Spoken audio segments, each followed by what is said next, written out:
خبر شامل کرتے ہیں بلوچستان کے شہر خاران سے ہمارے گدروشیا پوائنٹ کے نمائندہ سلمان بلوچ سے۔ All Pakistan paramedical staff federation Kharan کی ماہانہ میٹنگ زیر صدارت ضلعی صدر نجیب اللہ حسین زئی منعقد ہوئی۔ اجلاس کا آغاز تلاوت کلام پاک سے کیا گیا۔ اجلاس میں تنظیمی امور پر سیر حاصل بحث مباحثہ کیا گیا اور اہم فیصلے کیے گئے۔ اجلاس میں تنظیم کو خاران میں مزید فعال کرنے کے لیے فعال کردار ادا کرنے کا عہد کیا گیا۔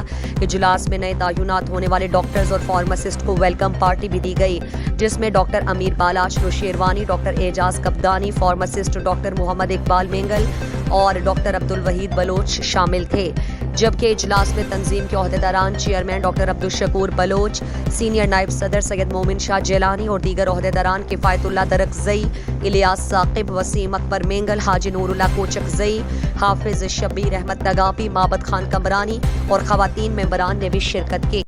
مزید دلچسپ معلومات اور خبروں سے آگاہ ہونے کے لیے Gedrosia point Facebook page, Instagram, Twitter کو فالو اور یوٹیوب چینل کو سبسکرائب کریں۔